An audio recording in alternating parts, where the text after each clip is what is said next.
जब हम जर्नलिज्म की पढ़ाई कर रहे थे तब ये बताया गया कि 3 चीज़ खूब चलते हैं मीडिया में। उसमें था सिनेमा, उसमें था क्रिकेट और उसमें था क्राइम। और जब बात क्राइम की जाए, और हमारे आसपास बहुत सारे लोग थे जो एकदम उछल पड़ते थे कि हमें तो क्राइम रिपोर्टर ही बनना है, और उनके ज़ुबान पर 2-4 नाम भी रहते थे बड़े क्राइम रिपोर्टर्स के कि वैसा बनना है, ऐसा बनना है, ऐसे बोलेंगे, वैसा बोलेंगे। तो सबकी बड़ी इच्छा थी कि अगर कभी क्राइम रिपोर्टिंग करने का मौका मिले तो दाऊद इब्राहिम का इंटरव्यू लिया जाए, दाऊद इब्राहिम की बात कही जाए, दाऊद इब्राहिम के बारे में कुछ स्टोरी आए तो मुझे मिल जाए। तो क्राइम में भी दाऊद इब्राहिम खूब चलता है, उत्सुकता बहुत है उसे लेकर, क्राइम रिपोर्टर्स में भी और आम लोगों में भी। तो स्वागत है आपका पढ़ाकू नितिन के इस नए एपिसोड में। मेरा नाम नितिन ठाकुर है और आज का टॉपिक दाऊद इब्राहिम है। बहुत इंटरेस्टिंग है और उतने ही इंटरेस्टिंग है हमारे आज के गेस्ट शम्स ताहिर खान। शुक्रिया बहुत बहुत नितिन भाई, थैंक यू सो मच। और शम्स जी का परिचय देने की कोई ज़रूरत है ही नहीं। ये वही नामी गिरामी क्राइम रिपोर्टर हैं जिनका नाम हमारे साथ के बहुत सारे साथी लिया करते थे कि क्राइम रिपोर्टिंग करनी है तो शम्स जैसी करनी है, हमें मौका मिले तो हम शम्स बन जाएंगे। हालांकि कोई बन नहीं पाया। आप तो आप हैं। ऐसा नहीं है, ये मुझे लगता है कुछ ज़्यादा तारीफ हो गई। बहुत अच्छे अच्छे क्राइम जर्नलिस्ट हैं, बहुत मेरे सीनियर भी जूनियर भी बराबर के भी। कोशिश यही है, अभी भी सीख ही रहा हूँ और बहुत सारी चीज़ें हैं, क्योंकि क्राइम में आपको जिस दिन लगा कि आपने कर लिया पूरा, आप समझ लीजिए कि उसी दिन आप मर गए।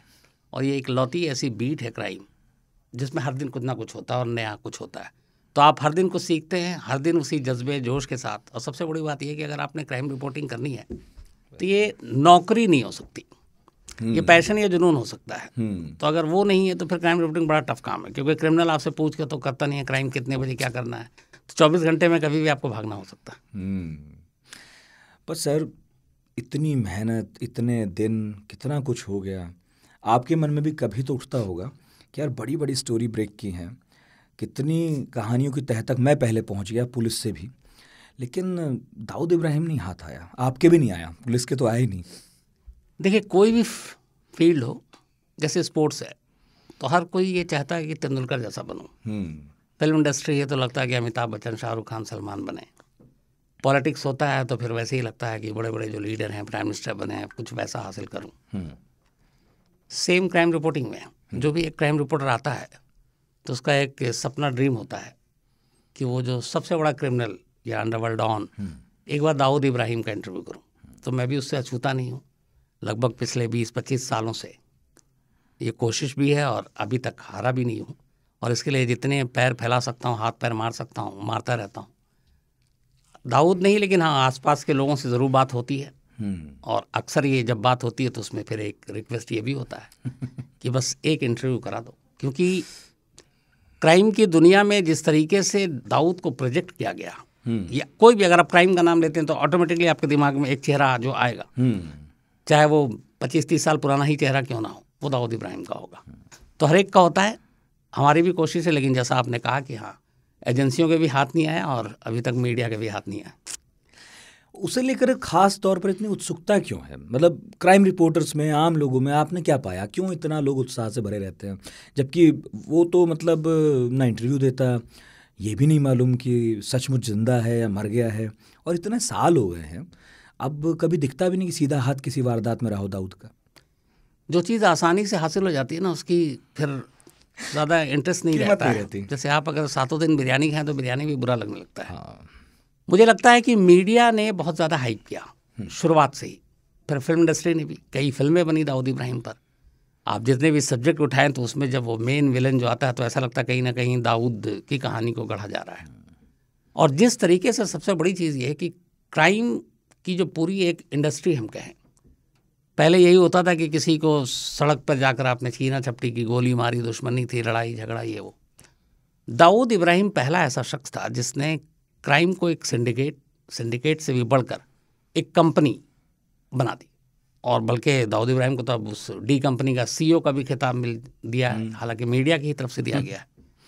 तो एक क्रिमिनल किस तरीके से क्राइम की दुनिया में रहते हुए क्राइम को सिंडिकेट से उठाकर एक कंपनी की शक्ल देता है, फिर उसके साथ जो उसके पूरे जो क्राइम की एक इतिहास है, उसने इतने सारे जो क्राइम किए, चाहे वो 93 हो या फिर फिल्म इंडस्ट्री से जुड़ा हुआ हो, धमकी हो, वसूली हो बड़े बड़े लोगों की, और फिर कैसे अलग अलग बिजनेस, जब नई टेक्नोलॉजी आई, हवाला हो, सट्टा हो, फिक्सिंग हो, डायमंड का कारोबार हो, आपके फिर जितने भी मतलब गारमेंट्स के हों, इवन प्रॉपर्टी के हों, और एक से ज़्यादा देश में, एक तौर पर आमतौर पर एक क्रिमिनल जो होता है एक मोहल्ले का होता है, एक शहर का होता है, तो ये एक ग्लोबल अगर बात करूं तो चाहे वो अफ्रीका हो, चाहे वो दुबई हो, यूएई हो, इंडिया हो, मलेशिया हो, है ना, तो हर जगह पे एक पूरा फैला रखा है, और इसीलिए ग्लोबल टेररिस्ट का भी एक वो भी मिला हुआ है, तमगा मिला हुआ है। तो कहीं ना कहीं हर क्राइम जर्नलिस्ट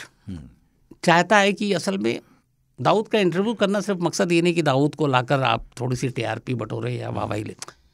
असल में एक शख्स जिसके नाम पर इतनी कहानियाँ, इतनी सारी चीज़ें चल रही हैं, वो शख्स खुद क्या बोलता है, क्या सोचता है, क्या करता है, तो वो जानना बड़ा दिलचस्प होगा, और उसी की ज़ुबानी। तो इसीलिए जो मेरी हमेशा ये रही है कि दाऊद इब्राहिम के बारे में इतना सब कुछ हाइप, क्योंकि दोनों तरफ से, एक तरफ दाऊद के बारे में इतनी बड़ी बड़ी बातें होती हैं, फिर उन पुलिस वालों से भी मैं कई बार मुलाकात की जो शुरुआती दाऊद को जानते थे, जिनका ये भी दावा मैंने तो थप्पड़ मारा, वो थाने में बैठ के रोया करता था। तो फिर एक शख्स ये ऐसे, फिर आज यहाँ, तो वो इतने सवाल होते हैं कि लगता है कि इन सवालों के जवाब दाएं और बाएं से मिलने की बजाय सीधे अगर मिल जाए तो फिर अच्छा होगा। तो इसीलिए कोशिश जाती रहती है। हमने भी सोचा दाएं बाएं से क्यों सीधे आपसी बात करें, क्योंकि आपकी ज़िंदगी का, आपके करियर का बड़ा एक हिस्सा है जो दाऊद इब्राहिम के इर्द गिर्द जो कहानियां हैं उन्हें चेज़ करने में बीता होगा। तो मुझे पहले तो ये बताइए कि बैकग्राउंड कैसा था दाऊद का, क्योंकि मैंने सुना पिता पुलिस में थे और शायद जो पहली वारदात लूट की दाऊद ने की थी उसके इन्वेस्टिगेशन का जिम्मा भी बाई चांस उसके पिता के हाथ में ही आ गया था, मगर फिर कोई केस दर्ज नहीं हुआ। असल में जब दाऊद की ये कहानी शुरू हुई उस वक्त मुंबई में ऐसा नहीं कि अंडरवर्ल्ड नहीं था, लेकिन तब अंडरवर्ल्ड की तस्वीर दूसरी थी। इस साल क्या रहा होगा सर? ये जब हाजी मस्तान का दौर था उस वक्त की बात है, मतलब ये 70s 80s की बात हो रही है। तो उस वक्त अंडरवर्ल्ड की शक्ल दूसरी थी, उसमें बड़े सारे रूल्स थे, महिलाओं पे हाथ नहीं उठाएंगे, खून खराबा, पुलिस वालों पे हाथ नहीं उठाना, ये सारी चीज़ें थी। और चूंकि दाऊद का अगर ये कहें कि कुछ अनोखा बचपन ये था, ऐसा नहीं है। जैसे आम तौर पे एक कहानी होती है वैसी थी, एक सिंपल फैमिली का, इकबाल कासकर उसके वालिद का नाम, कोंकणी मुस्लिम परिवार, हाँ, और हेड कांस्टेबल महाराष्ट्र पुलिस में। अच्छा। हालांकि परिवार बड़ा था, चूँकि दाऊद के ये हैं कि 8 भाई और 4 बहनें करीब, तो ठीक ठाक परिवार, और उससे पहले ऐसा कुछ नहीं था क्राइम और ये सब चीज़ें।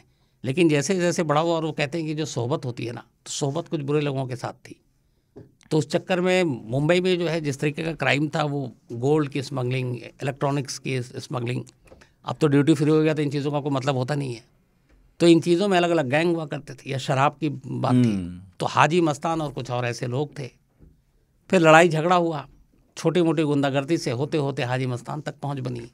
जब हाजी मस्तान तक पहुंच बनी तो फिर डॉग तक पहुंच बनी, फिर सोना और ये सारी चीज़ें महंगे महंगे उस वक्त VCR टीवी सेट्स, हाँ, तब तो मतलब मार्केट क्लोज था, बाहर से चीज़ें आती नहीं थी, तो तस्करी तो एक तस्करी थी, और उस वक्त इसमें खून खराबा नहीं था। अच्छा, ब्लडलेस था। उसकी वजह थी हाजी मस्तान खुद कहा जाता है कि इस तरीके का एक डॉन जिसको वायलेंस इस तरह का पसंद नहीं था। अच्छा। वो सिर्फ डरा कर ही अपना काम निकाल लिया करता। लेकिन हाजी मस्तान तक तो ठीक था, उसके बाद की जो जनरेशन आई, जो नई खेप आई, इनमें गुस्सा ज़्यादा था। अच्छा। और ये पहली वो लोग थे जो पुलिस से भी भिड़ने से हिचकते नहीं थे। तो इसी के बाद अब हाजी मस्तान से पहले तक का देखें तो मुंबई की सड़कों पर कभी गैंग वॉर या इस तरीके की चीज़ें नहीं होती थी, या एनकाउंटर नहीं हुआ करता था। दाऊद और इसके साथ के जब लोग आए, फिर अलग अलग गैंग बना, दुश्मन गैंग बना, उसके बाद मुंबई की सड़कों पर आम बात हो गई, कभी पुलिस के साथ एनकाउंटर, दूसरे गैंग को मारना, पठान ब्रदर्स के खिलाफ जो दुश्मनी शुरू। मैं यहीं टोक के पूछना चाह रहा हूँ, यहाँ जुड़ रही है बात। मुंबई में जो हमने गैंग का सिस्टम जाना, ये कब से शुरू हुआ? गैंग कैसे बन गए वहाँ पर अचानक से? किसी और शहर में उस तरह का मतलब होंगे तो ज़रूर, नामी गैंग नहीं हुए जितने मुंबई में हुए, आप बता ही रहे हैं। शहर में ऐसा नहीं है कि और भी जगह पे गैंग है, लेकिन वो गैंग ना कभी उससे ऊपर उबर कर दिया है। मुंबई की खासियत ये थी कि एक तो वहाँ पे बंदरगाह, और अगर आप देखें दुबई से सबसे नज़दीक, तो बुनियाद जो है आप उसको कहीं ना कहीं इसको दुबई को भी हम सामने रख के मान सकते हैं, इसलिए कि जो सारी जो तस्करी स्मगलिंग की चीज़ें होती थी वो दुबई के रास्ते हुआ करती थी, और मुंबई और दुबई के बीच में दूरी ज़्यादा थी, वेल कनेक्टेड था, तो वेल कनेक्टेड था। और उस वक्त तक ये था कि इन्हीं चीज़ों के ऊपर सब डिपेंडेंट थे, लेकिन उसमें भी ये था कि अलग अलग बंदरगाह बटे हुए थे कि ये वाला काम तुम देखो, ये तुम देखो। बहुत सारी फिल्मों में देखा, वो रियल स्टोरी। हाँ बिल्कुल। तो उसमें अलग अलग लोगों को बांट रखा था, लेकिन जब तक हाजी मस्तान का कंट्रोल था और वो पावरफुल, तब तक तो सब कुछ ठीक था। लेकिन हाजी मस्तान के बहुत सारी चीज़ों को लेकर फिर लगा कि नहीं, अब इस तरह से नहीं होना चाहिए। तो फिर एक तरह से दाऊद ने कहें तो बगावत ही शुरू कर दी। फिर एक दौर ऐसा आया कि हाजी मस्तान का दाऊद पे ही कंट्रोल नहीं रहा। अच्छा। धीरे धीरे वो अपने उन्हीं लड़कों दोस्तों के साथ, हाजी मस्तान के साथ काम किया था दाऊद? हाजी, शुरुआत ही हाजी मस्तान से हुई थी। अच्छा। फिर इसके जो दोस्त थे वो सारे उन्हीं को मिलकर इसने अपना गैंग बनाना शुरू नया बनाया। और जो चीज़ हाजी मस्तान के कुछ कायदे कानून थे, उन कायदे कानून को जब तोड़ना शुरू किया तो राइवल ने जाकर शिकायत करनी शुरू की। लेकिन तब तक ये इतना धीरे धीरे पावरफुल होता जा रहा था। और उधर हाजी मस्तान चूँकि अब एक जो ठप्पा लगा हुआ था एक डॉन का, उससे हटकर फिर पॉलिटिक्स में आ रहे थे, फिर सोशल वर्क, तो वो अपनी इमेज उधर बदल रहे। तो हाजी मस्तान एक साथ ये चल रहा है कि अपने पुराने चोला को उतारने की कोशिश में एक नई छवि, एक नया किरदार, एक नेता बनना, पॉलिटिशियन। और उसी टाइम में ऐसा वैक्यूम आया कि दाऊद को लगा कि ये बेस्ट टाइम है, इससे पहले कि कोई और हाजी मस्तान की जगह ले तो ताकत के बल पे हम लोग ही क्यों नहीं। फिर उसके जितने लोग थे उस वक्त, पठान गैंग भी था, साउथ इंडिया के भी कुछ लोग, वरदराजन, ये सारे वरदराजन, हाँ। लेकिन वो चाहे वो मस्तान हो या वरदराजन हो, इन लोगों के जैसा मैंने बताया कि अपने रूल्स थे, एक हद के बाद ही आगे नहीं बढ़ते थे। अच्छा। दाऊद के आने के बाद सारे कायदे कानून टूट गए। तो उसके बाद फिर ये गैंग वॉर शुरू हुआ, एक दूसरे गैंग पे टूटना मारना। उसी तरीके से पठान गैंग था। पठान गैंग से ही कहते हैं कि जो दुश्मनी शुरू हुई और दाऊद के एक भाई का मर्डर हुआ, तो उसके बाद फिर उसने पलट के 3 पठान भाइयों के का कत्ल किया, और वहीं से पहली बार दाऊद का नाम सुर्खियों में आया। अब तक छोटे मोटे क्राइम, चोरी, तस्करी, ये सब तो कर रहा था, लेकिन एक साथ जब पठान ब्रदर्स, उस वक्त एक मतलब ताकतवर गैंग माना जाता था, और पठान ब्रदर्स के 3 लोगों को मारना, वहाँ से एक दाऊद थोड़ा सा इन भीड़ में से एक अलग बना। और फिर उसके बाद हाजी मस्तान इधर, चूँकि उनको अपनी इमेज बदलनी थी, वो धीरे धीरे धीरे इन चीज़ों से किनारे हो रहे, और इधर धीरे धीरे धीरे दाऊद उभर रहा था। मैं बात फैमिली बैकग्राउंड की भी कर रहा था। तो पिता तो पुलिस में थे, वो किस तरह के लोग थे? मतलब पिता के बारे में कभी कोई कंप्लेन नहीं थी। अच्छा। पिता के बारे में तो ये है कि शायद दाऊद सबसे ज़्यादा जो पिटा है वो अपने पिता से ही पिटा है, क्योंकि उनका ये था कि बच्चे पढ़े लिखे हैं, अच्छे बने, पुलिस में है ना, हेड कांस्टेबल।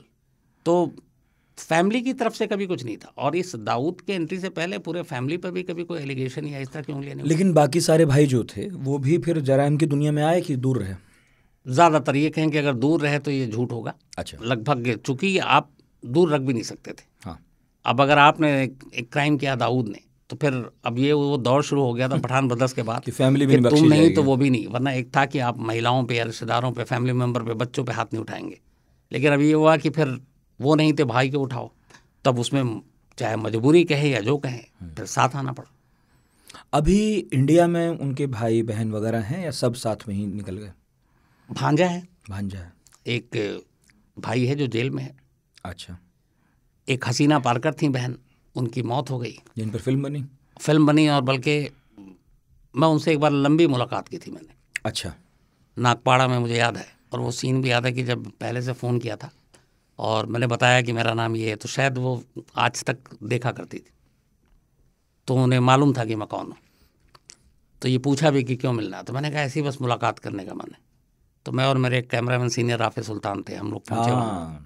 तो जब वहाँ गए तो वो सीन कभी भूलूंगा नहीं कि जब नागपाड़ा में एंट्री की तो बहुत सारे लड़के थे जो उस बड़े से घर के मतलब पहले से ही शुरू हो गए थे। गली इतनी, जो सड़क लंबी है, तो ज़्यादातर वहाँ पे देखा मैंने कि सब शर्ट जो है उनके पैंट के बाहर हैं या कुर्ता पजामा है, तो टकिन नहीं कर रखा है। निकलने के बाद पता चला था कि वो टकिन क्यों नहीं था, क्योंकि सभी के अंदर सामान रखा था। तो वहाँ उस घर की तरफ जो भी गुजरता है, या अगर थोड़ी देर के लिए घूर भी लेता है, तो समझिए वो नज़रों में आया हुआ है। तो अच्छा खासा वो हेल्दी थी हसीना पारकर। तो कैमरे पे तो इंटरव्यू नहीं दिया, साफ मना कर दिया था। अच्छा, कैमरा पहले ही रखवा दिया था। अच्छा, तो बोला बिना कैमरे के आप आ जाओ, जो भी बात करनी है आप करते। तो वो सारी बातें हुई इधर उधर की, वाह। लेकिन वो इंटरव्यू एक तरह का कैमरे पर रिकॉर्ड नहीं था। हसीना पाकर से आप मिले, इसके अलावा भी उनके भाई बहन दोस्त हाँ। करीबी से मिले होंगे, तो वो दाऊद के बारे में क्या बताते हैं? किस तरह का नेचर, किस तरह की पसंद नापसंद जो उन्होंने आपको बताई हो? फैमिली वाले सिर्फ एक ही बात कहते हैं कि जो पुलिस ने इतने सारे इल्ज़ाम लगाए हैं ये गलत है, लगातार। फैमिली वाले उसको हमेशा पाक साफ बताते हैं, ठीक है। लेकिन जो दाऊद के साथ काम कर चुके लोग हैं, उनसे जितनी बार भी बात की, दाऊद के बारे में एक चीज़ हर एक ने एक बात कही कि वो बात बहुत ही प्यार से करता है, बहुत ही सोफिस्टिकेटेड है, बहुत ही धीमी आवाज़ में बात करेगा और आपको कभी एहसास नहीं दिलाएगा कि मतलब आपके ऊपर हावी होना चाहता है। और अगर गुस्सा भी है तो ये जाहिर नहीं करेगा कि मतलब तुम्हारा काम होने वाला है, वो इतने प्यार से। तो उसकी एक खासियत है कि वो कभी अपनी मतलब इमोशन और जज्बात को सामने वाले पे नहीं डालता है। दूसरा, वो अपने आप को उसका एक शौक है बहुत बड़ा, और वो शौक है दिखने का अच्छा। कहते हैं कि उसके जो जूते हैं, उसका जो बेल्ट है, उसकी जो वॉच है, उसका जो चश्मा है, वो इस पे बड़ा ध्यान देता है, बहुत ही महंगे होते हैं। और वो जब भी कोई उससे मिलने आता है तो वो हमेशा उससे पहले वेल ड्रेस होकर एकदम साफ सुथरा, और उसको अपने कपड़ों से लेके इन सारी चीज़ों पे, लुक पर वो उसको लेके बहुत ज़्यादा मतलब केयर करता है।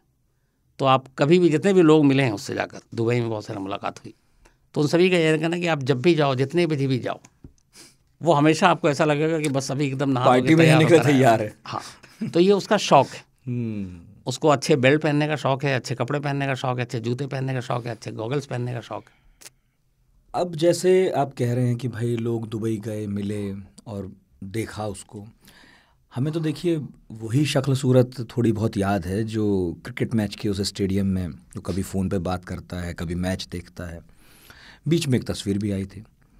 तो आप जो कभी मिले हों उन लोगों से जिन्होंने हाल फिलहाल दाऊद को देखा है, सच्चा झूठा तो पता नहीं, अब जैसा भी, आप मतलब ज़रा हुलिया बता सकते हैं आप कैसा हो गया होगा? अब तो बहुत वक्त हो गया, मेरा ख्याल है 67 साल उम्र हो गई होगी अब तो। एक चीज़ तो तय है, ये कहते हैं कि दाऊद अक्सर बहुत हुलिया बदलता है। उसकी अच्छा। वजह यह है कि उसके पास 12-13 पासपोर्ट हैं।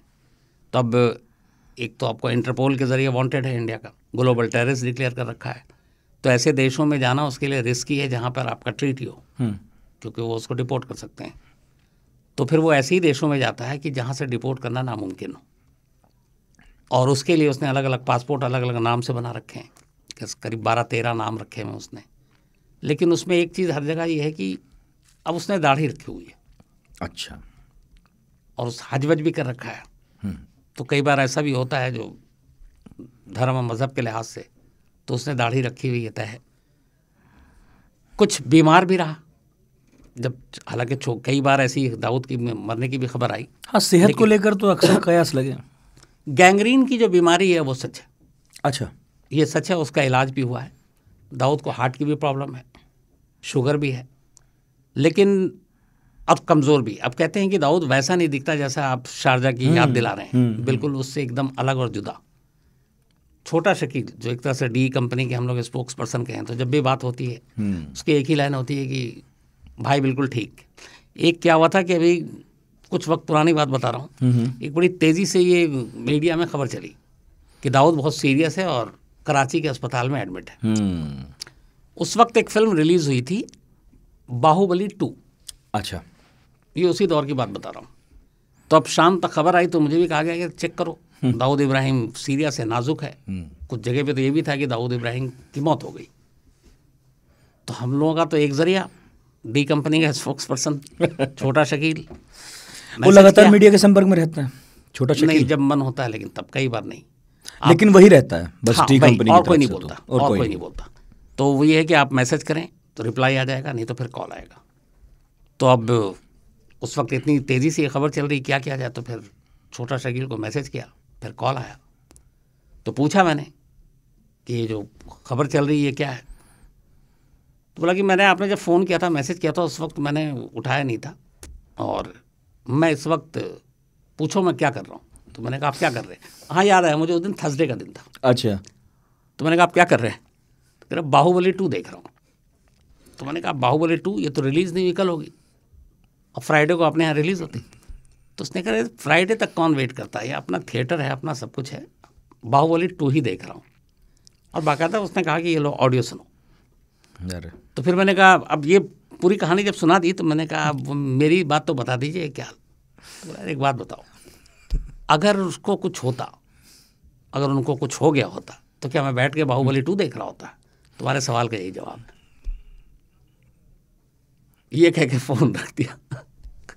लेकिन हाँ, सेहत अब जाहिर सी बात है एज भी हो गई है, तो कई सारी बीमारियां हैं, और जो लाइफ स्टाइल रहा है दाऊद का तो उसमें बहुत सारी बीमारियां, तो सिगरेट सिगार तो खूब देखा, सब कुछ है ना।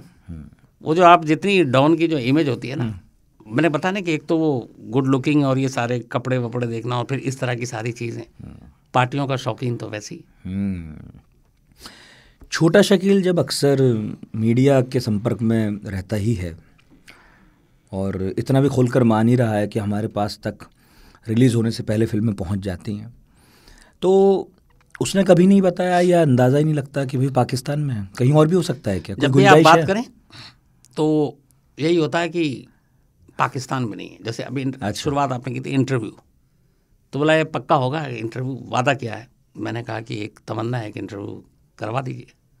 बोला ठीक है, तो जब भी होगा, तो मैंने कहा मैंने जानबूझ के कुरेदा भी की, तो पाकिस्तान आना पड़ेगा। बोला नहीं पाकिस्तान में तो वो नहीं है, कहीं बाहर ही होगा, तो बता दिया जाएगा वक्त से पहले।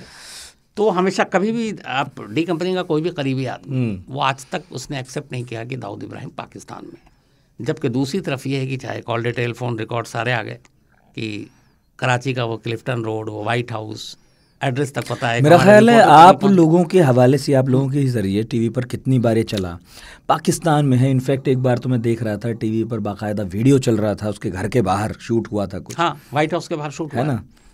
वो सारा वो चूँकि क्लिफ्टन रोड जो है वो पूरा एक बहुत ही वहाँ का हाई सेंसिटिव एरिया है, बहुत ही पॉश एरिया है, और आसपास में सारे वहाँ पे जो आर्मी और ISI के जो बड़े नेताओं के घर हैं क्लिफ्टन रोड, तो उसके घर के आगे पूरा CCTV फुटेज, दीवारें इतनी ऊंची है कि आप झांक कर देख भी नहीं सकते अंदर क्या हो रहा है। तो पता सबको मालूम है, नंबर भी मालूम है, लैंडलाइन नंबर तक, कॉल डिटेल्स भी आई थी, नंबर्स आए थे, नंबर्स आ गए, तो उस पर बाकायदा फ़ोन भी कर दिया गया था। अच्छा। और वो जो उनकी वाइफ हैं माजबी, उठा भी लिया था, उन्हीं के नाम पे लैंडलाइन भी था। तो ये सारे दस्तावेजी सबूत, इवन अपनी एजेंसियों को भी पता है, सारे एड्रेस हैं। लेकिन अब चूंकि पाकिस्तान हमेशा ये इनकार करता रहा है कि दाऊद हमारे यहाँ है, तो इसलिए पाकिस्तान कभी एक्सेप्ट नहीं करता, खुद डी कंपनी या दाऊद के लोग एक्सेप्ट नहीं कर सकते, इसलिए कि फिर पाकिस्तान सरकार के लिए शर्मिंदगी की बात हो जाएगी। पूछा चलिए दाऊद का छोड़िए, छोटा शकील आप ये बताएं आप कहाँ हैं? वो हमेशा क्या भाई के साथ ही हूँ। हाँ, जगह का नाम नहीं, ये मेंटेन्ड है कि भाई के साथ। और आप आजकल तो वो है सारे कंप्यूटर नंबर और ये नंबर, तो आप ये भी पता नहीं कर सकते कि कहाँ पे।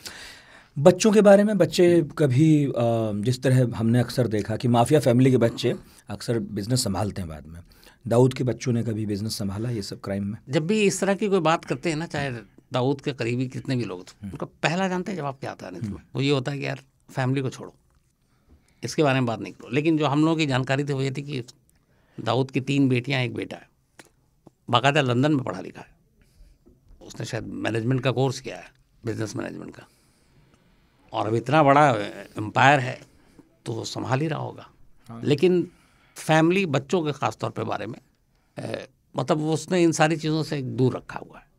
जैसे एक बेटी की तो शादी जावेद मेदात के बेटे से ही है, वही है, लेकिन बेटे बेटियां ये सब क्या, इनसे मतलब आप किसी भी उसके करीबी लोगों से बात करें वो बात नहीं करते। और ये हमारे कोई मुकदमे भी दर्ज नहीं है उन बेटे या बेटी के खिलाफ हिंदुस्तान में भी? नहीं कोई, क्योंकि जब दाऊद गया तो ये बहुत छोटे थे ना, कुछ तो वहीं पैदा हुई शायद पाकिस्तान में, तो कोई मेरे ख्याल में दाऊद का बेटा तो शायद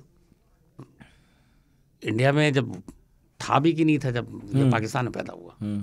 ये अच्छा है, इसको एक बार चेक करूँगा, तो होगा भी तो 2-4-5 साल का।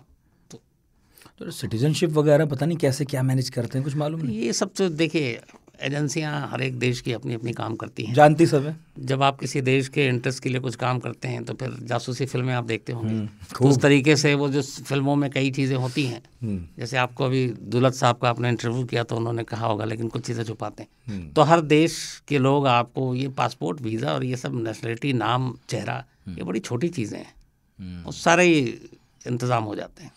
मैं एक बार मतलब जब पढ़ रहा था गांधी परिवार के बारे में भी और सब चीज़ें, कि राहुल गांधी ऐसे बाहर पढ़े, तो चूंकि परिवार पर लगातार जान का खतरा था तो नाम वगैरह बदल कर उन्होंने पढ़ाई की, लेकिन मालूम तो जिसे करना हो वो कर ही लेता है। तो इसीलिए मैंने पूछा कि जब वो बाहर पढ़ रहा होगा, दाऊद का बेटा भी, तो इसमें तो कोई शक नहीं कि एजेंसियों को पता चल ही गया होगा, लेकिन शायद यही एक नुक्ता है जिस पर हम बात कर रहे थे कि उनके विरुद्ध कोई मुकदमा नहीं है, डायरेक्ट क्राइम में कोई इन्वॉल्वमेंट हमने तो कम से कम अभी तक पता नहीं चला कि हमने कहीं दर्ज। दूसरा ये कि मुकदमा नहीं है, इंटरपोल में आपका कुछ है नहीं। अगर मान भी लीजिए कि लंदन के किसी कॉलेज में पढ़ रहा है, सब मान लीजिए कैम्ब्रिज में ही पढ़ रहा है, तो आप एक तो ब्रिटेन भी इसमें आपकी हेल्प नहीं करेगी ना, बिल्कुल वांटेड तो है नहीं। बिल्कुल, अब किसी क्रिमिनल का बेटा होना क्रिमिनल होने का पैमाना नहीं हो सकता। बिल्कुल, तो इसलिए ये सारी चीज़ें आ जाती। बिल्कुल। अच्छा, पुलिस का बहुत रोल रहा दाऊद को इतना बड़ा करने में, ये मैं अक्सर सुनता रहा हूँ, आज भी है क्या? ये दोनों चीज़ें हैं। तो पुलिस वाले कहते हैं कि मीडिया को तुम लोगों ने, कि तुमने दाऊद को बहुत बड़ा बना दिया, और हम लोगों को लगता है कि पुलिस वालों ने बहुत बड़ा बना दिया। अब सच्चाई क्या है ये कहना बड़ा मुश्किल है, लेकिन मुझे लगता है दोनों ने आधा आधा रोल प्ले किया है दाऊद को बड़ा बनाने में। मुंबई पुलिस की जहाँ तक बात है, ये तो रिकॉर्ड पर है कि मैं सिर्फ इल्ज़ाम लगाने के लिए नहीं कह रहा हूँ, ऐसे नामालूम दर्जनों केस हैं जिसमें मुंबई पुलिस के बहुत सारे अफसर सस्पेंड किए गए सिर्फ इसलिए क्योंकि दाऊद का आदमी होने का शक था, और प्रूफ भी मिला है।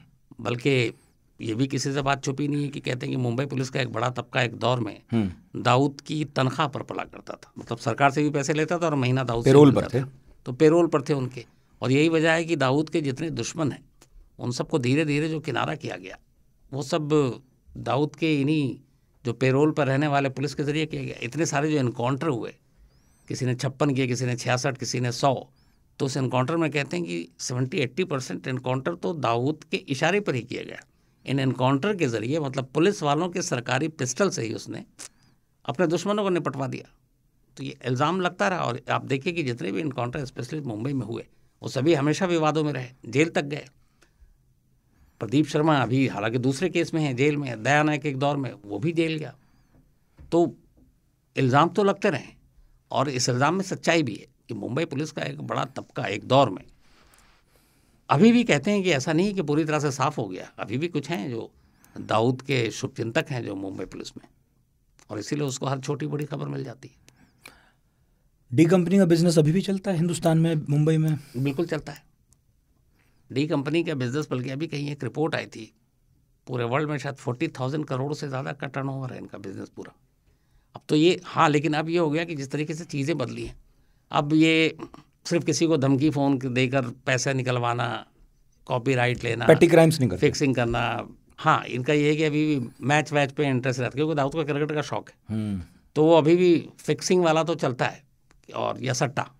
फिक्सिंग खैर अलग होगी, सट्टेबाजी अब भी है।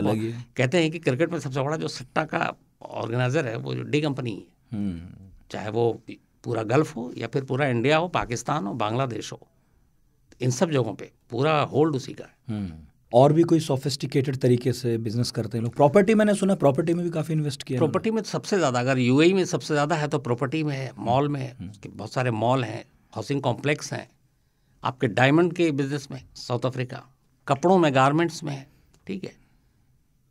मतलब वो सारी चीज़ें जिसकी वजह से अब एक कंपनी को आप कंपनी कैसे कह सकते हैं जब आप कुछ सच में कॉर्पोरेट हो गए, कॉर्पोरेट टाइप का हो, तो वो उन चीज़ों की तरफ ज़्यादा है। लेकिन हाँ, जो पुराना शगल और धंधा है वो भी चल रहा है आज भी। है कि किसको राइट कहाँ पे किसको देनी है, म्यूज़िक राइट से लेकर फिल्म राइट से लेकर, या किसको कब धमका के कहाँ से क्या करना है, तो वो सारी चीज़ें भी बराबर बराबर चल रही है। मुंबई की आज भी कोई जो बिल्डिंग है थोड़ी बहुत जिसमें जगह डिस्प्यूटेड है, आज भी दाऊद के नाम पर डील होता है। तो जिस तरह पहले सुनते थे कि हिंदी फिल्म इंडस्ट्री में बढ़िया दखल है और बहुत कुछ यही तय करते हैं, अभी भी आपके पास खबरें पहुंचती हैं? होता बिल्कुल है, दखल है, आज भी है, आज भी बॉलीवुड अछूता नहीं है डी कंपनी से। तो ठीक है, मतलब हिंदी फिल्म जगत में तो उनका दखल है ही, लेकिन इंडियन पॉलिटिक्स में दाऊद का कौन आदमी है? ये कहें कि नहीं है तो ये मुश्किल होगा। बहुत सारे नाम वक्त वक्त पर उठते रहे। देखिए, शुरुआत तो होती है, एक ज़माने में कहते हैं कि बाला साहब ठाकरे से करीबी थी, ठीक है, हालांकि कंट्रास्ट देखें 93 के बाद चीज़ें बदली हैं, लेकिन थी। टॉप फिल्म इंडस्ट्री में जितने स्टार थे उनके साथ करीबी थी। शरद पवार का नाम आता था कि वो करीबी थे, ठीक है, इसके अलावा और भी बहुत सारे। लेकिन यह है कि आज तक दाऊद के साथ संबंध रखने के इल्ज़ाम या जुर्म में कोई पॉलिटिशियन जेल गया हो, ऐसा कुछ नहीं।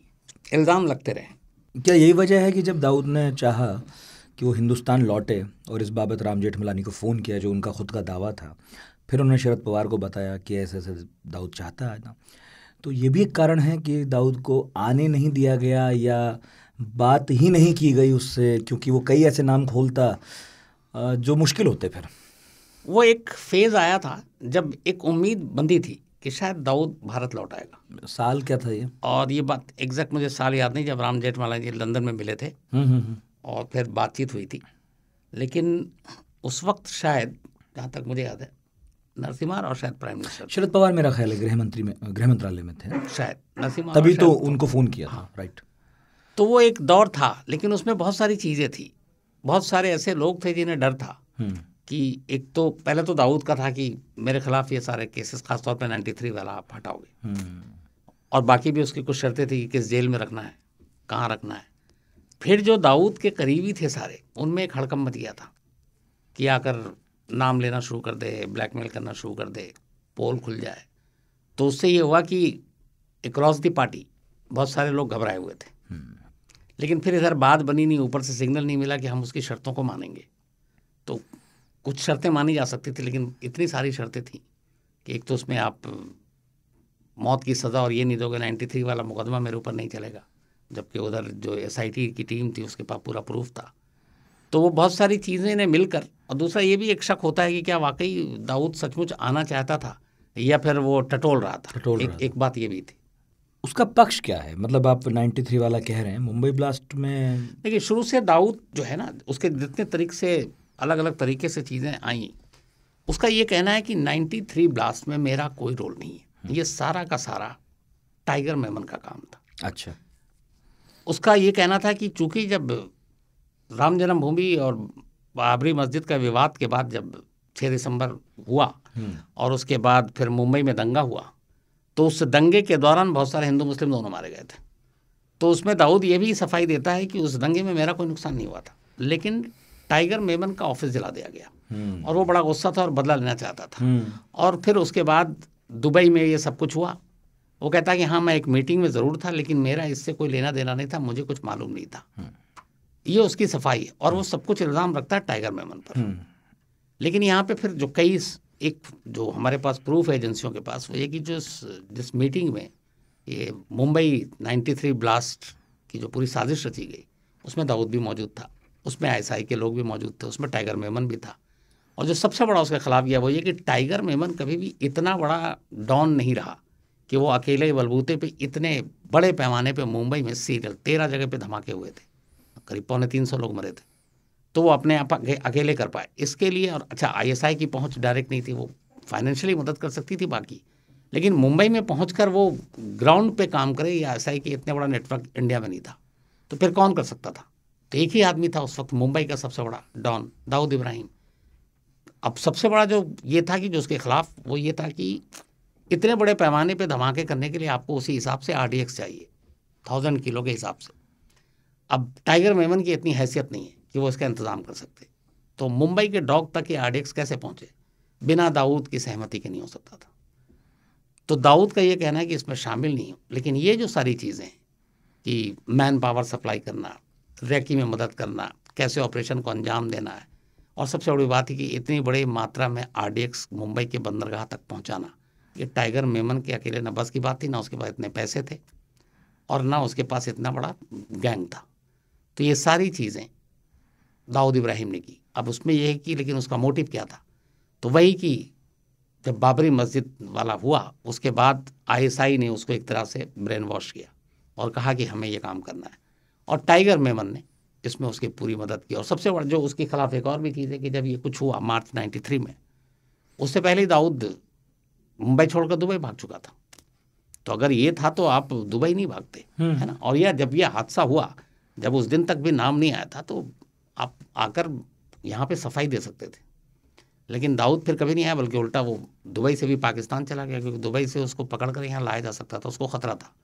तो सेफ हाउस एक ही था, और वो जिस ISI के इशारे पे ये सब कुछ हुआ, तो ISI पाकिस्तान में, तो दाऊद का पाकिस्तान में उससे ज़्यादा सुरक्षित ठिकाना नहीं था। जो लोग वक्त वक्त पर पकड़े जाते हैं, दाऊद के करीबी भी कहे जाते हैं, क्या कभी उन्होंने भी ये बात मानी कि दाऊद का हाथ था? देखिए, जितने भी प्रूफ हैं जो दाऊद के, खास अगर आप डी कंपनी की बात करेंगे तो वो कोई नहीं मानता। अच्छा, नहीं, जो पकड़े गए, और अभी हम सुनते रहते हैं पुलिस इंटेरोगेशन में ये आया वो आया। अभी कुछ दिन पहले सुना शादी हो गई किसी ने, भाई वो भी उसी जो RDX की खेप जब यहाँ पहुंची, उसके बाद कुछ गुजरात के रास्ते मुंबई पहुंची, तो उसमें से जो लोग पकड़े गए थे, जिनको सजा भी हुई है लाइफ इम्प्रिजनमेंट, उनका ये है कि दाऊद इब्राहिम की तरफ से हमें कहा गया था। तो एविडेंस तो हैं, जो अपनी पूरी SIT बनी थी CBI की, एविडेंस तमाम है, लेकिन ये कि दाऊद नहीं है। आज मतलब 30 साल हो गए, 30 साल से हमारी एजेंसियां ढूंढ रही हैं, हर बार ये दावा होता है, हर बार कि पकड़ा जाएगा, ये होगा, लेकिन आज तक दाऊद अभी तक तो हाथ नहीं आया। और दुश्मन क्या कहते हैं, छोटा राजन जैसे या और भी, अबू सलेम हो गया, वो कुछ कहते हैं इस बारे में? छोटा राजन की बात लें तो छोटा राजन की सफाई से ज़्यादा इम्पोर्टेंट बात ये हो जाती है कि छोटा राजन एक ही कहता है। कभी एक ज़माने में दोनों बेहद करीबी दोस्त, एक ही सिक्के के दो छोटा पहलू। राजन की शादी में दाऊद ने उसकी मतलब बीवी को बहन भी बनाया हुआ है। छोटा राजन का ये कहना है कि 93 के बाद मैंने दाऊद से इसलिए अलगाव किया और अलग हुआ क्योंकि 93 दाऊद इब्राहिम ने किया।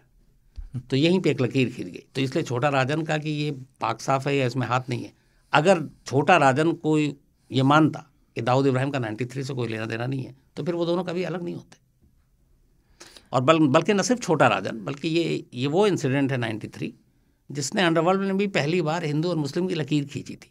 हालांकि उसके बावजूद बहुत सारे ऐसे हैं जो हिंदू गैंग मेंबर होते हुए भी डी कंपनी के लिए काम करते हैं, ठीक है, लेकिन एक बड़ा हिस्सा एक लकीर खींची थी। मतलब ये अजीब सी बात है कि अंडरवर्ल्ड और क्रिमिनल के बीच में भी हिंदू और मुस्लिम की एक शुरुआत हुई थी। छोटा राजन पर भरोसा किया जा सकता है, उसकी गवाही पर? कोई और थ्योरी भी है? देखिए, छोटा राजन को कायदे से हम लोग अब एजेंसी का ही आदमी मानते हैं। हाँ। 93 के बाद छोटा राजन ने जो भी डी कंपनी को कमज़ोर करने के लिए जितनी भी सूचना देनी थी सब कुछ देता रहा, लेकिन अब उस वक्त उसके दाऊद के बारे में सबसे ज़्यादा जानकारी अगर किसी से ली जा सकती थी तो वो छोटा राजन था, इसमें कोई शक नहीं है, क्योंकि वो बरसों से उसके साथ था, उसकी एक एक चीज़ से वाकिफ़ था। लेकिन फिर वो इतने साल तक वो देता रहा, उसके बाद भी दाऊद तो हाथ नहीं आया, ना कोई दाऊद के खिलाफ मेजर ऑपरेशन कामयाब हो पाया। तब फिर दाऊद से भी वो अलग हो चुका, बरसों हो गए। तो अब उस 93 के पहले के दाऊद की इन्फॉर्मेशन और 2000 के बाद 2010 के बाद की इन्फॉर्मेशन में तो ज़मीन आसमान का फ़र्क है, क्योंकि वो खुद भी नहीं है अब करीब है, दोनों तो दुश्मन है। तो एजेंसी के लिए भी फिर यूजलेस हो गए एक तरह से छोटा राजन। इसीलिए फिर उसको डिपोर्ट करके बाली से, क्योंकि बाहर में रहता तो उसको खतरा था, वो एक दूसरे के ताक में लगे हुए थे मारने के। तो आप ये देखिए कि बाली से जब से छोटा राजन इंडिया आया, बरसों हो गए, अब तो इंडिया आने से लेकर आज तक की छोटा, हम दाऊद की तस्वीर की बात कर रहे हैं, छोटा राजन की एक तस्वीर किसी को नहीं मालूम कि पिछले 10 साल में छोटा, आपने किसी चैनल पे किसी मैगजीन में देखा जब उसको इंडिया लाया गया इंडोनेशिया से, किसी के पास नहीं है। उसके बाद तिहाड़ ले जाया गया, आज तिहाड़ में ही है, वो अलग सेल में रहता है, बाकी कैदियों से दूर, क्योंकि तिहाड़ के अंदर भी डी कंपनी के लोग हो सकते हैं। लेकिन आज तक उसकी एक तस्वीर लीक नहीं हुई, छोटा राजन कैसा दिखता है। आखिरी तस्वीर उसकी वही है जब वो बाली में पुलिस ने उसको पकड़ा था, तो उस वक्त की तस्वीर है वो। इंडिया आने के बाद उसकी एक तस्वीर, एक वीडियो, कुछ नहीं है। तो अब चूंकि वो एजेंसियों के लिए काम करता है, लेकिन अब मतलब मुझे लगता है कि उसके पास ऐसी कोई इन्फॉर्मेशन नहीं है जो हमारी एजेंसियों के काम आ सके। इसलिए अब उसको बस ये है कि जो तुमने किया तो तुम कम से कम सुरक्षित जेल के अंदर पड़े, ये गारंटी है कि चलो तुम्हारी जान नहीं अंदर रहोगे तो हाँ सुरक्षित रहोगे। अभी आप बोल भी रहे थे कि भाई अभी भी धंधा चल रहा है, इंडिया में भी चल रहा है, मुंबई में भी चल रहा है।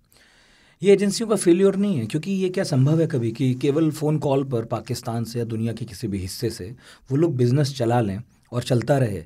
क्या यहाँ पर लोग नहीं होंगे उनके जो धंधा चलाते होंगे और एजेंसियाँ उनको भी नहीं पकड़ पाती? दाऊद तो छोड़ दीजिए, दूर गया। बिना ग्राउंड स्टाफ पे कोई काम नहीं होता। ऐसा नहीं है कि दाऊद या उसके लोग अगर वहाँ से एक फ़ोन करें मुंबई में और सपोज कहें कि नितिन इतने पैसे दे दो, यार अब नितिन पैसे लेके कहाँ भटकेंगे? कोई तो आएगा लेने, किसी को तो देंगे। ये कहा जाएगा कि तुम वहाँ पहुँचा दो, तो वहाँ पे भी अगर एक अननोन जगह पे सपोज कहते हैं कि जाओ तुम वीटी के प्लेटफॉर्म नंबर 9 पे ये बैग रख देना, तो 9 पे प्लेटफॉर्म पे कोई उठाने तो आएगा, तो इसका मतलब है। और ऐसा नहीं है कि नहीं है, लेकिन फिर बात वही आ जाती है कि अब भी इतने वर्षों बाद भी मुंबई पुलिस के बहुत सारी जो लोग हैं उनकी वफादारी ख़त्म नहीं हुई है। और लोग भी अच्छा अलग अलग नाम से, क्या हमारे देश में क्रिमिनल नहीं है? हर स्टेट में, हर शहर में क्राइम होता है कि नहीं होता है? तो ऐसा तो नहीं है कि पुलिस को नहीं मालूम ये क्रिमिनल है, या आप उसको छोड़ दीजिए दाऊद वाउद को। अभी आप लॉरेंस बिश्नोई तिहाड़ में है, तिहाड़ से रह के सिद्धू मूसेवाले की सुपारी दे देता है, ठीक है। तो ऐसे कितने नाम लूँ, यूपी में, आप बिहार में बड़े बड़े सारे गैंगस्टर अंदर हैं, लेकिन गैंग नहीं चलता क्या? सबका चल रहा है। तो सेम चीज़ वहाँ है। और दूसरा कि अब तो जितने बाहर में काम करना, ऑपरेट करना मुश्किल है, उससे ज़्यादा ईजी तो जेल के अंदर रह के करना है। ये वैसे ही समझ लीजिए कि हमारे देश में सबसे ज़्यादा जो गैंग ऑपरेट हो रहा है वो जेल के अंदर से हो रहा है। पंजाब में जितने गैंगस्टर हैं जो बड़े बड़े हैं, 300 वहाँ सबसे बड़े गैंगस्टर माने जाते हैं, उसमें से 70% के जो हेड है, बॉस है उस गैंग का, लीडर है, वो जेल में है। लेकिन वो जेल से सब कुछ चला रहा है। लॉरेंस बिश्नोई जब कुछ नहीं था, छोटे मोटे काम किया करता था, जब से तिहाड़ जेल पहुंचा वो लॉरेंस बिश्नोई बहुत बड़ा बन गया। जेल से ही वो इतने पैसे कमाता है। आप बेस्ट एग्जाम्पल अभी उठा लीजिए, सुकेश चंद्रशेखर, एक ठग, जिसने तिहाड़ से पहले उसको कोई जानता नहीं था। तिहाड़ में बैठे बैठे वो उसने 200 करोड़ रुपए ठग लिए, और तिहाड़ में गाड़ियों में पैसे आते थे। और ये पहली बार इतिहास में कि तिहाड़ के 80 पुलिस वालों के खिलाफ चार्जशीट है। तिहाड़ के डीजीपी जो डायरेक्टर जनरल थे वो भी नप गए। तो यहाँ पे ये सारी चीज़ें, तो इसको इसलिए हम लोगों को ऐसे नहीं देखना चाहिए कि मुंबई में या एजेंसियों का या पुलिस की फेलियर है। लोग होंगे तभी तो आप अपना धंधा चलाओगे, लेकिन सिर्फ मुंबई क्यों, तो पूरे देश की कहानी है। नहीं तो एक क्राइम रिपोर्टर के तौर पर जब आप ये हालत देखते हैं कि भाई जेल जो है सेफ हेवन हो गया है और कम्युनिटी बिल्डिंग हो गई है वहाँ, तो क्रिमिनल्स की कहाँ तो सुधार होना चाहिए था। ये कितना चिंताजनक है भारत जैसे देश के लिए, क्योंकि हम उतने सख्त कानून भी नहीं ला सकते हैं। मतलब जितने हैं सख्त हैं, पर हम तो लागू भी नहीं कर पाते हैं। देखिए हमारे यहाँ जेल जो है ना असल में ऐश का है। अगर एक अच्छा जो भी कैदी क्रिमिनल उसके पास पैसे हैं, तो आप यकीन मानिए, मैंने आंखों से देखा है, करीब 20-25 जेल घूमा हूँ, वहाँ पे आपको जो चाहिए हर चीज़ हासिल है, बल्कि बाहर में शायद आपको ना मिले। आप जेल में सिर्फ पैसे की ज़रूरत होती है। ऐसे ऐसे इनको जानता हूँ मैं, एक नाम नहीं लूँगा इस वक्त, ठीक नहीं होगा। एक बहुत बड़े गैंगस्टर या क्रिमिनल कहें यूपी के, तो वो जब भी जेल जाते, अब तो खैर परमानेंट जेल में, अच्छा, पहले की बात बता रहा हूँ, कुछ 15-20 साल पुरानी, तो वो दिल्ली भी आए तिहाड़ पे, यूपी के भी अलग अलग जेलों में। तो जैसे ही वो जेल पहुँचा, नेक्स्ट डे उसका एक बंदा है, वो कोई ना कोई एक क्राइम करके जेल में पहुँच जाएगा। और उस बंदे का नाम भी उसने अपने नाम के हिसाब से, अल्फ़ाबेट के हिसाब से रखा, क्योंकि अपने देश में जो अलग अलग जेल है उसमें कैदियों के लिए अल्फ़ाबेट का होता है। जैसे अगर शम्स है तो एस नाम के कैदी जेल नंबर 1 में जाएंगे, है ना, टी नाम के, अगर नितिन है तो एन नाम के 5 नंबर में जाएंगे। तो अगर मैं शम्स हूँ तो मैं किसी एक अपने ही श्याम को मैंने रखा है, तो अब अगले दिन वो एक क्राइम करेगा, चाहे किसी पुलिस वाले को थप्पड़ मार दे, मारने की जरूरत नहीं, पुलिस वाले ने कह दिया इसने ये करा, उसको उठा के सीधे जेल। अब वहाँ जाकर वो उसके लिए खाना बना रहा है। तो ये चीज़ें हैं जेल के अंदर। एक मैं और नाम नहीं लेता हूँ, अभी मैं सिर्फ पिछले महीने की बात बताता हूँ। एक 27 साल से एक बहुत बड़े डॉन जेल में बंद है।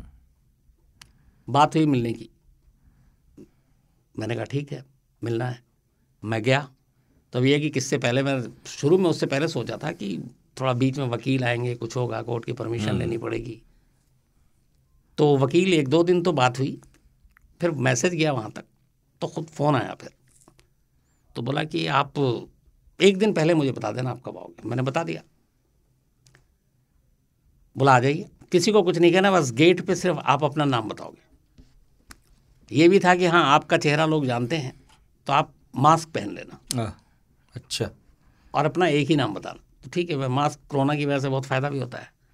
मैं सिर्फ अच्छा उससे पहले जब मैं एंटर कर रहा हूँ उस जेल में, तो चूँकि जेल के कानून पता है, आप पर्स, मोबाइल, सिगरेट, लाइटर, ये सब लेके नहीं जा सकते, तलाशी होती है। मैंने सब गाड़ी में रख दी ड्राइवर के पास, गेट पे जाकर सिर्फ नाम बताया, अंदर। अब मुझे ये अंदर घुसा के देखा, 2 लोग खड़े हुए थे, लेकर चले गए। अब मैं सोच रहा हूँ इन्होंने तलाशी भी नहीं दी, ठप्पा भी नहीं लगाया। आमतौर पे जेल में जाते हैं आप एक ठप्पा लगाते हैं, और कई जेल में हमें डरा भी दिया गया था कि इस ठप्पे को ध्यान से रखना, मिट गया तो अंदर ही रह जाओगे। तो ये होता है, जैसे आप तिहाड़ विहाड़ में जाएंगे तो हम अंदर जाते हैं तो ध्यान हर वक्त रखते हैं, गर्मी में जाते हैं तो ये पसीने से मिट ना जाए। तो अब वहाँ तलाशी नहीं है। मुझे अफसोस ही हो रहा है कि ये पहले पता होता तो अपना सामान भी साथ ही रख के चले आते अंदर। खैर अब वहाँ अंदर गए। अब वहाँ पे ये था कि आपको ऐसा लगेगा कि जैसे जो पूछा जा रहा है कि नाश्ते में क्या लेंगे, जैसे किसी आप घर आए हों किसी के मेहमान बनकर, या फिर किसी होटल में, और वहाँ आप यकीन मानेंगे जो पानी है ना, हम आप नहीं पीते हैं, वो पानी की बोतल रखी हुई, iPhone 14 बिल्कुल न्यू, उससे फ़ोटो भी खिंचा है। और मतलब जो चीज़, मैच चल रहा था इत्तेफाक से उस दिन, ये T20 वर्ल्ड कप, वो उसी दिन की बात। हाँ, एक मैच चल रहा था, तो मैच टीवी पे देख रहा हूँ, तो मैंने कहा चलो ये भी अच्छा है। तो ये चीज़ें, ये अभी बात हुई थी सत्येंद्र जैन दिल्ली के तिहाड़ जेल में बड़े, उनको VVIP ट्रीटमेंट, वो सब कुछ नहीं है। मैंने कहा ना कि आप सोचिए, सिर्फ आपकी हैसियत होनी चाहिए, हर चीज़ जेल में अवेलेबल है। तो जेल ऐशगाह है, और जब मुजरिमों को ये लगता है कि यार जेल ही तो भेजेगा और क्या करेगा, और जेल का उनके अंदर डर नहीं है, तो फिर आप क्राइम कहाँ से ख़त्म करेंगे? नहीं कर सकते। हाँ, क्राइम तब ख़त्म होगा जब मुजरिम के मन में ये डर आए कि जेल नहीं जाना, क्योंकि जेल से बुरी जगह कोई नहीं है, लेकिन हमारे लिए जेल से अच्छी जगह कोई नहीं है। तो ये जितने भी बड़े बड़े क्रिमिनल हैं जो देश में आज भी हैं, बंद हैं, हमें लगता है कि जेल के अंदर बड़ी तकलीफ में होंगे, बिल्कुल गलतफहमी है, सब बड़े आराम से। फिर क्या फ़र्क है जेल के बाहर, जेल के अंदर? कुछ नहीं, बल्कि मैंने तो कहा, एग्जाम्पल दे रहा हूँ। आप, ये पूरा केस स्टडी का एक विषय है कि जेल जाने से पहले जो क्रिमिनल छोटे थे, जेल जाने के बाद बहुत बड़े हो गए। वो जेल जाने के बाद ये हो रहा है कि अब वो जेल्स के अंदर से, अगर जैसे होता है कि इसकी कहानी बताता हूँ, लॉरेंस फिश्नर गैंग की। ये जब बाहर था तब ये छोटे मोटे पैसे वैसे मांग देता था, जेल के अंदर गया तब कुछ लोगों से पैसे मांगे, उससे पहले नहीं मिले, ये जेल पहुंच गया। एक ने कंप्लेंट भी कर दी थी कि ये मुझसे धमका के पैसे मांग रहा है, अब ये पहुंचा। अब जेल के अंदर से एक तो सबसे जो कम्युनिकेशन काटना है ना, तो वह मोबाइल। अब ये जेल के अंदर से मोबाइल उसी को फ़ोन कर रहा है जिसको इसने धमकाया और जिसके कंप्लेंट पे जेल आया। अब उसने कहा कि हाँ, पहुंचा दिया तूने जेल, जेल के अंदर से बोल रहा हूँ, अब सुन ये डबल हो गया, इतने पैसे दे देना, अब वरना देख लेना। अब उसने फ़ोन रख दिया। अब वो सामने वाला ये कह रहा है कि यार इसको तो जेल भिजवा दिया, लेकिन ये जो जेल के अंदर से बात कर रहा है मोबाइल पे, तो इसका मतलब है कि इसका मैं कुछ नहीं कर सकता हूँ। तो वो डर के देता है।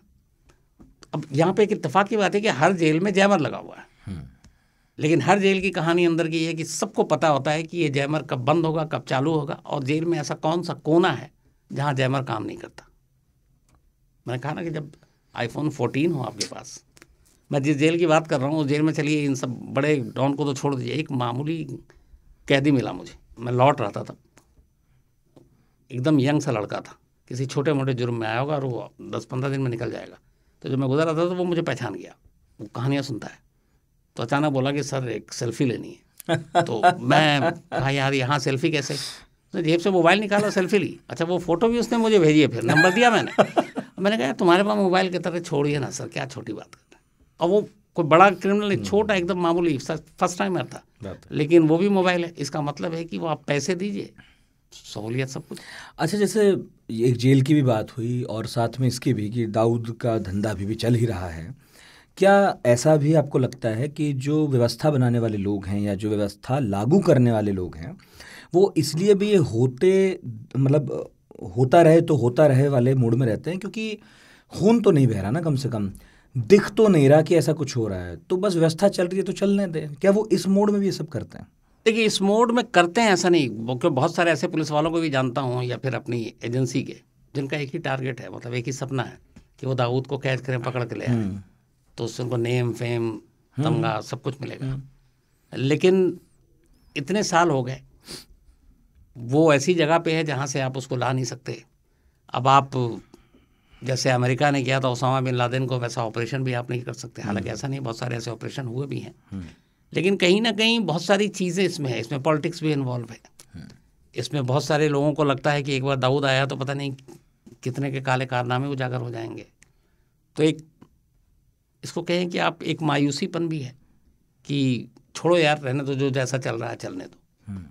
और अब धीरे धीरे वक्त भी इतना हो गया, अब 30 साल बीत गए, तो एक ये भी होगी चलो अब और कितना जिंदा रहेगा। अच्छा, तो ये सारी चीज़ें कुल मिलाकर, लेकिन शुरुआत में कुछ ऐसे वक्त आए थे जब वाकई कोशिश हुई थी पूरी, और एक दौर में आपको लगा था, कई बार ये बात भी हो रही थी कि बस अब दाऊद को अब लाए कि तब लाए, लेकिन वो हमेशा एक सपना ही रहा। लेकिन लाने की बात भी छोड़िए, हमने तो कई बार सुना कि एजेंसियां उसे ख़त्म करने के करीब भी पहुंची, कई ऐसी कोशिशें हुई, 2-4 कोशिशों के बारे में तो हम आप अभी बात भी कर रहे थे। तो प्लीज़ बताइए कि 30 साल बहुत लंबा अरसा होता है, हमारी एजेंसियों ने कब कब क्या क्या कुछ आप तक कभी पहुंचा, प्लान किया हो, कितने, मतलब सबसे करीबी कोशिश कौन सी थी हमारी? देखिए, इसमें 2 चीज़ें होती हैं यहाँ पे। एक जो हम लोग बात करते हैं ना जब एजेंसियों की, तो ये एजेंसी के लोग खुद कभी कुछ नहीं करते, ठीक है। अब होता क्या है कि जैसे मान लीजिए IB ले लीजिए, रॉ ले लीजिए, रिसर्च एनालिसिस विंग जो भी है। अब इसमें भी क्या होता है कि जो अफसर होते हैं वो 3 साल 4 साल 5 साल कुछ दूसरे डिपार्टमेंट से, अलग अलग स्टेट पुलिस से आते हैं। बिल्कुल। अब एक बंदा अगर आया और उसे कहा गया, मान लीजिए सपोज एजेंसी में, कि तुम पाकिस्तान डेस्क देखो, अब उसे तो कुछ पता ही नहीं पाकिस्तान का। चले पता भी कर लिया, अब उसने सारा कुछ समझने में वक्त लगेगा।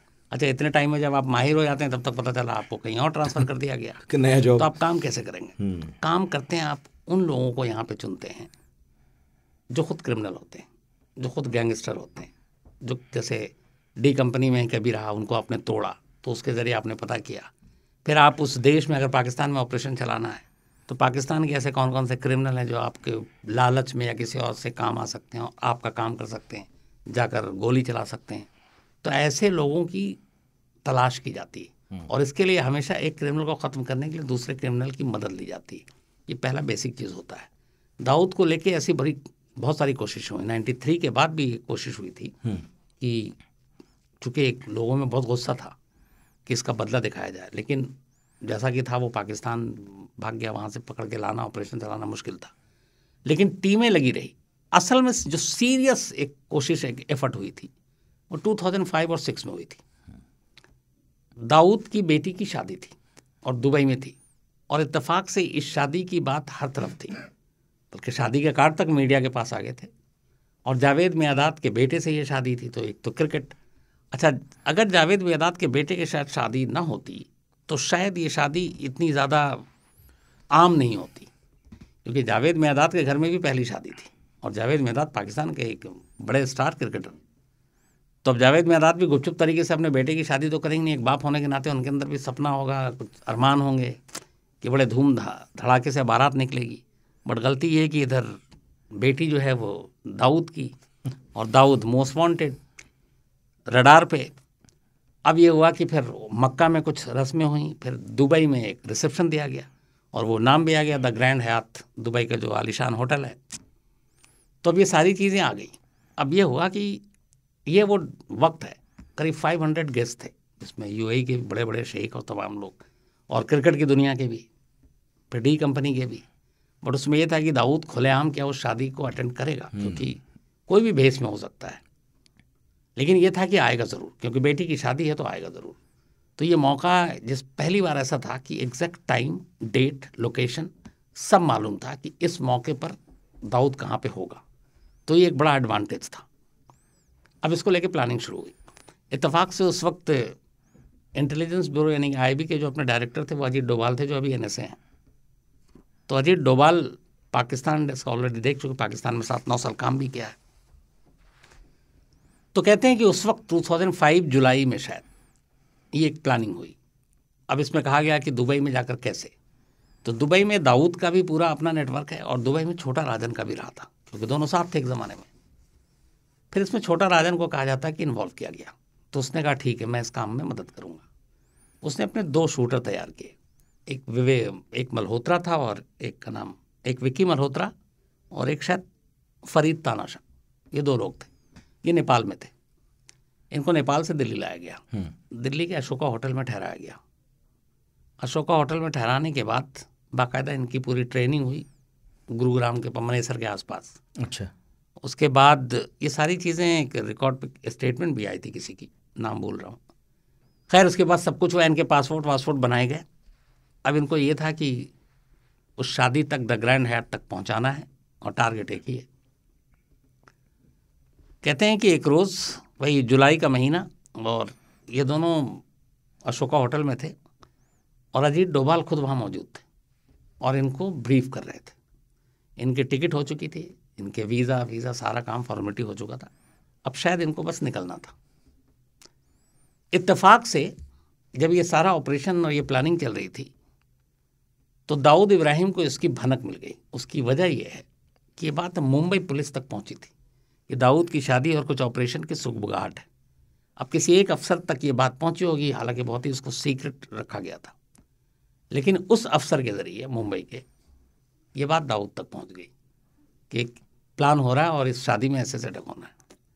फिर दाऊद ने वही जो उसकी अपने पेरोल पर होते हैं उन्हें ये टिप दिया।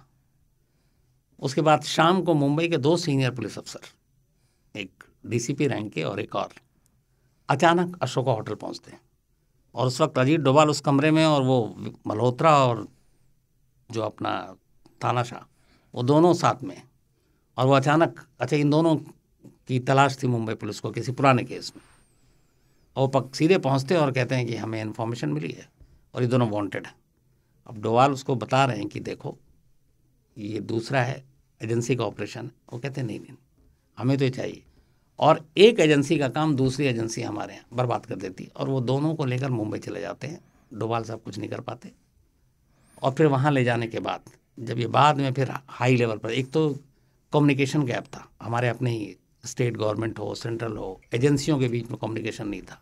फिर वहाँ जाने के बाद जब ये बात ऊपर तक आती है, फिर इसमें मुंबई के एक पुलिस इंस्पेक्टर को सस्पेंड भी किया जाता है। शायद उसी को बलि का बकरा बनाया गया कि इसने ये बात लीक की। तो कहते हैं कि अगर वो मुंबई पुलिस ने एंड टाइम पे अड़ंगा न लगाया होता और ये दोनों वहाँ पहुँचते, क्योंकि इससे बेस्ट शायद कोई ऑप्शन नहीं था कि आपको पता था कि किस डेट पे, किस टाइम पे, किस जगह पर दाऊद मिलेगा, और ये अपनी ही एजेंसियों की आपसी लड़ाई ने, लड़ाई क्या मतलब फिर वही एक की वफादारी के चक्कर में ये चीज़ें ख़राब हो गई। अब तो खैर डोभाल साहब और मजबूत पद पर हैं और दाऊद भी जिंदा है। बच्चों की सबकी शादी हो गई? दाऊद के बेटे की तो शादी हो चुकी शायद। अच्छा। बेटी की भी हुई है। अच्छा, तो अब पता नहीं फिर कोई और मौका इस तरह का लगेगा नहीं लगेगा, लेकिन आपको लगता है कि कभी कोई गुंजाइश है किसी अन्य ऑपरेशन किस तरह के? देखिए, एक तो ये है कि जब भी इस तरह के ऑपरेशन होते हैं तो बता के तो होते नहीं। तो अगर ये कहें हम लोग कि नहीं अब हाथ पर हाथ धर के बैठे हैं और कुछ नहीं है, तो ऐसा नहीं है। कुछ ना कुछ प्लान होता रहता है, सोचते रहते हैं लोग, तो कुछ भी हो सकता है। क्या पता कोई ऑपरेशन चल भी रहा हो। लेकिन हाँ, अब जिस तरीके से जैसे बताया कि आपका घर से लेकर सब कुछ पता है, लेकिन जिस सुरक्षा घेरे में दाऊद इब्राहिम रहता है वहाँ तक पहुँचना बहुत मुश्किल है। मतलब एक अनजान अगर गाड़ी भी वहाँ पे रुक जाती है तो फिर वो 10 गन तन जाती है। तो वहाँ पे आप अंदर जाना तो दूर की बात है, वहाँ पे उस सड़क के उस एरिया में आप गाड़ी भी रोक नहीं सकते हैं। क्योंकि इसमें दोनों चीज़ आ जाती है ना, कि एक तो जिस दिन दाऊद का अगर मान लीजिए पाकिस्तान में ऑपरेशन होता है और ये क्लियर हो जाता है इंटरनेशनल मीडिया में भी कि दाऊद इब्राहिम पाकिस्तान में है, तो फिर पाकिस्तान सरकार के लिए बड़ी इसलिए शर्मनाक होगी कि इंटरनेशनल हर फोरम पे पाकिस्तान आज से नहीं 93 के बाद से ही लगातार, इवन 2008 में जब मुंबई में हुआ उसके बाद से ही कहता रहा कि दाऊद हमारे पास नहीं, आप हमें प्रूफ दीजिए, लेकिन हमारे पास नहीं है। तो अगर नहीं है और ये साबित हो जाए कि है तो फिर तो भत पिट जाएगी। तो बस यही है कि अब तो इस मतलब कयासबाजी, उम्मीदें, आशंकाएं इसी में घिरा हुआ है कि क्या पता कुछ इसी में घिरा है। हाँ, कुछ हो। बस मैं भी चाहता हूँ कि ऐसा कुछ हो, उससे पहले बस एक इंटरव्यू हो जाए जी। तो छोटी सी एक वो है, बस रिक्वेस्ट है कि इंटरव्यू हो जाए, बस इंटरव्यू हो जाए और कुछ नहीं। क्योंकि देखिए, एक क्राइम रिपोर्टिंग के तौर पर ना, और एक क्राइम रिपोर्टर, ऐसे कैरेक्टर जो है इनको पढ़ना, समझना और इनके दिमाग में झांकना वो बड़ी ज़रूरी है, ताकि आपको बहुत सारी चीज़ें वो पता चलेंगी कि एक शख्स जिसके नाम पे पूरी दुनिया को, देश को डराया जा रहा है, जिसके नाम पे फ़ोन, जिसने भाई का नाम भाई रखवाया है ना, जो एक डॉन कहलाया, फिर जो एक सीओ कहलाया, और एक ऐसा नाम जिसको शायद बच्चा बच्चा जानता है कि दाऊद इब्राहिम, तब लोग मुहावरे में भी इस्तेमाल कर लेते हैं। और एक तरफ पुलिस है जो कहती है कि अरे ये तो कुछ नहीं, हमने इसको थप्पड़ मारा था, डरपोक था, दब्बू था, ये था। अब इतना बड़ा कि किसी को भी वो डरा दे। वैसे इंटरव्यू तो उसने दिया था ना पहले? हाँ, बहुत पहले एक दिया, उसमें टीवी पे तो कम नहीं, लेकिन अखबार में दिया। अखबार में दिया था, फ़ोन पे दिया था, कई साल हो गए। हाँ, बहुत साल। तो आप ये नहीं कहते छोटा शकील को कि भाई अपना पक्ष रख लें वो? अब जब ठीक है ना, ये तो कोई पूछेगा नहीं उनसे कि आप हैं कहाँ। आपको क्या लगता है कि क्या नहीं कहा होगा? यही पूछने की कोशिश कर रहा हूँ मैं आपसे। क्या नहीं कहा होगा? मनाते कैसे हैं आप लोग? हम तो बात करने में घबरा जाएं। नहीं, चूंकि पेशा, देखिए मैं एज ए क्राइम रिपोर्टर बात करता हूँ, हाँ, है ना। और एक रिपोर्टर को बात करने के लिए सामने की कोई बात सिर्फ दाऊद की नहीं, कई बार ऐसे ऐसे खतरनाक सीरियल रेपिस्ट से लेके किलर से लेके, बल्कि वो जो मुझे याद है जब ये सुरेंद्र कोहली निठारी हुआ था, अब उस वक्त दिमाग में ये चल रहा है कि यार ये तो मार के बच्चों को और फिर खाता था पका कर, अब उसके सामने खड़ा होना भी मतलब आपको 2 मिनट के लिए दिमाग अजीब हो जाता है। लेकिन पेशे की मजबूरी है तो बात करने की कोशिश। और दूसरा कि हाँ ठीक है, एक बात करनी है ताकि ये भी रखे कि जो इतने इल्ज़ाम है 93 से लेकर ये तक, या फिर ये जो पूरी कहानी है, वो शख्स अगर खुद बताए जिसको हम इधर उधर से सुनते पढ़ते आए तो ज़्यादा बेहतर होगा। तो इसलिए कोशिश जारी है। इतने खतरनाक क्रिमिनल होते हैं, डाकू होते हैं, मतलब ऐसे मैं अपनी जिज्ञासा के लिए पूछ रहा हूँ, उनसे मुश्किल सवाल करते हुए घबराहट नहीं होती? मौका और माहौल देखना ज़रूरी होता है, बिल्कुल। और सामने वाले का मूड भी। हाँ, अगर आपने गलत मूड पे गलत सवाल किया तो फिर आपकी जिम्मेदारी खुद की जिम्मेदारी है। तो बड़ा संभल कर, असल में ये सिखाया भी नहीं जा सकता, वो आपको वहाँ पे स्पॉन्टेनियस होना पड़ता है कि आपको खुद देखना पड़ेगा यार ये सवाल। अच्छा, उसका एक तरीका और है, बड़ा आसान होता है हम लोगों के लिए, कि जितने अच्छे अच्छे सवाल हैं वो शुरू में पूछ लो। अच्छा। और जब वो बिल्कुल आ जाए फॉर्म में भाई, तो फिर धीरे से वो सवाल जिसके लिए आप 5-10 मिनट बर्बाद कर चुके हो, फिर वो सवाल पूछो। बाकी आपकी किस्मत, देर या तो ठीक है, गुस्सा हुआ तो बाकी देखा जाएगा। मुझे उम्मीद है आपकी तैयारी पूरी होगी और आपको शुभकामनाएं भी। नहीं, इसके लिए तैयारी की, मैं समझता हूँ कुछ ऐसे कैरेक्टर होते हैं ना, दाऊद इब्राहिम के लिए मुझे लगता है किसी भी क्राइम रिपोर्टर को तैयारी करने की ज़रूरत नहीं है। उसके मन में इतने सैकड़ों हज़ारों सवाल हैं कि वो बिना कुछ लिखे पड़े हुए सवाल पे सवाल पूछता जाएगा, बस ये है कि वो कितने का जवाब दे पाते। तो कोशिश जारी है नितिन भाई, देखिए। बाकी पूरी हमारी तरफ से भी शुभकामनाएं हैं, और जब आप लेकर आएंगे ना इंटरव्यू, फिर एक और पॉडकास्ट करेंगे, पक्का, डन एकदम। बहुत बहुत शुक्रिया शम्स जी। शुक्रिया नितिन भाई, आपका भी।